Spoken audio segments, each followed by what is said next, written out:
Shalom, good evening. This is TV7 Israel News broadcasting to you from Jerusalem. And in today's top stories, Prime Minister Benjamin Netanyahu warns that the current ceasefire with Gaza is merely a hiatus in cross-border attacks, and as such, the IDF continues to maintain a large military presence along the border with Hamas-controlled enclave. U.S. Secretary of State Mike Pompeo reveals that Iranian activities that allude to a possible escalation led to Washington's decision to deploy a carrier strike group and a bomber task force to the Middle East. Iran is expected to announce a series of measures tomorrow in response to the growing economic constraints that have been imposed against it by the United States. A tense ceasefire between Israel and the Islamist organizations in the Gaza Strip appears to hold after more than 36 hours without any recorded violent incidents. As a result, and in accordance with Egyptian and Qatari-mediated arrangements, Israel partially reopened the Kerem Shalom border crossing into the Hamas-run enclave to facilitate the delivery of fuel and other humanitarian goods. That said, the IDF continues to maintain a high level of alert, indicating an expected resurgence of violence in the near future. Following a security situation assessment and consultation that was held by Prime Minister Benjamin Netanyahu and the IDF Southern Command, the Israeli leader stressed that the current ceasefire is merely a hiatus in cross-border violence. As such, the IDF continues to maintain a large military presence along the border with the Gaza Strip. זה לא סוף המערכה, ולכן הנחיתי להיערך להמשך, והנחיתי גם להשאיר את כוחות השריון והארטילריה סביב רצועת עזה.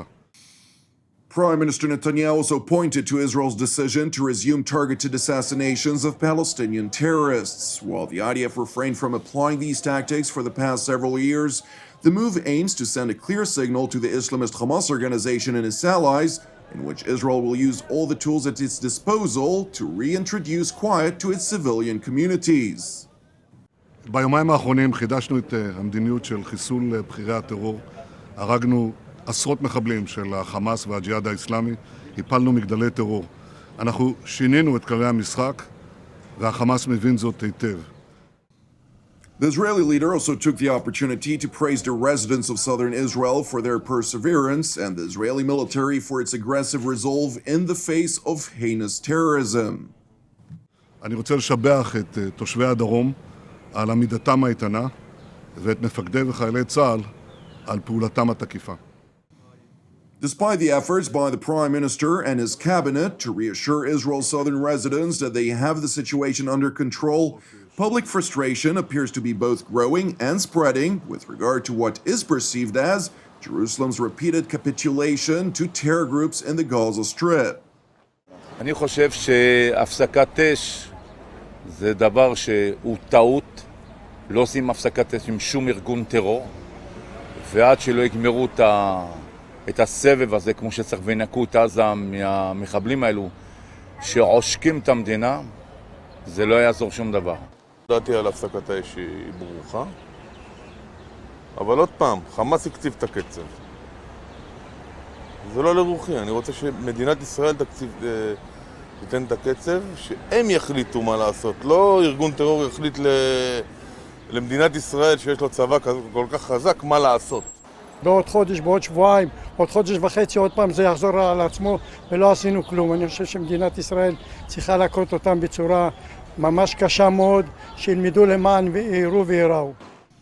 Meanwhile, in Gaza, Palestinian residents of the Hamas-run territory have voiced their frustration for the repeated cycles of violence, while stopping short from openly laying the blame on the Islamist groups that instigated the latest deadly exchange. The civilian population increasingly voices its despair with regard to the destructive consequences of conflict. وهذه التهدئة هتكون زي سابقتها يعني كل مرة تهدئة وبقعدوا لهم أسبوع أسبوعين بعدين بيرجعوا بيعملوا الكلام هذا وهذا الكلام على مدار تاريخ الشعب الفلسطيني وإحنا بنعاني من هذا الضرب وهذا القصف. لا لازم يكون في تهدئة لازم يكون في تهدئة لأنه بصراحة يعني الناس دورها اتدمرت وفي شهداء وفي ناس اترملت كتير ودمار شامل يعني بصراحة يعني كفانا حرب يعني. In response to the deadly escalation over the weekend, the United Nations urged both Israel and the Islamist organizations in the Palestinian enclave to adhere to the understandings that were reached by means of Egyptian and Qatari mediation that ended the latest cycle of violence, while refraining from elaborating on the terms of the ceasefire, which were not made public by either side. The world body insisted that if the calm is sustained, discussions for a longer-term arrangement will emerge. The latest escalation over the weekend was the worst since the 2014 conflict. Fortunately, following a series of engagements with Egypt, Qatar, and all concerned parties, we were able to contain it, based on understandings on the humanitarian situation in Gaza and the livelihoods of people, with no violence at the Gaza perimeter fence. It is now up to the parties to implement these understandings. If the calm is sustained, the United Nations believes that we will be able to discuss longer-term arrangements to improve the situation and provide relief for the people of Gaza by easing the closures and supporting the reconciliation process. While specifics on the ceasefire arrangement were not made public, Qatar has announced that it will donate $480 million to the Palestinians in the Fatah-controlled West Bank and the Hamas-controlled Gaza Strip. According to a statement from Doha's foreign ministry, $300 million of the funds are earmarked for health and education programs in the Palestinian Authority, with the remainder intended to provide humanitarian aid, support for United Nations platforms, and the renovation of electrical infrastructure. Hamas's political leader Ismail Haniyeh expressed his gratitude to Qatar for its decision to transfer the funds to the Palestinian people in the enclave, saying, Qatar continues even under the most difficult conditions to support Palestine and its nation. Israeli officials refused to respond to TV7's request for comment whether these funds are part of the arrangement that led to the cessation of hostilities. Now to Finland, where U.S. Secretary of State Mike Pompeo revealed that Iranian activities that allude to a possible escalation led to Washington's decision to deploy a carrier strike group and a bomber task force to the Middle East. We have continued to see activity that leads us to believe that there's escalation that may be taking place. And so we're taking all the appropriate actions, both from a security perspective and well as our ability to make sure that the president has a wide range of options in the event that something should actually take place.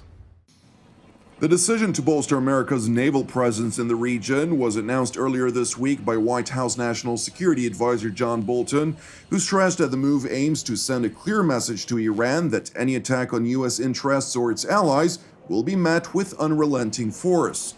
While Ambassador Bolton insisted that the United States is not seeking war with the Iranian regime, it is fully prepared to respond to any attack, whether by proxy, the Islamic Revolutionary Guards Corps, or regular Iranian forces. In related news, Iran is expected to announce a series of measures tomorrow in response to the growing economic constraints that have been imposed against it by the United States. According to Iranian state media, the measures will be announced by President Hassan Rouhani tomorrow, exactly 1 year since the United States officially withdrew from the 2015 nuclear deal with the Islamic Republic. According to the IRNA news agency, one of the expected steps may include the partial or total reduction of some of Tehran's obligations to the multilateral pact that may lead to the resumption of some nuclear activities that were prohibited under the Joint Comprehensive Plan of Action, which is the technical term of the nuclear agreement. Thank you for watching us.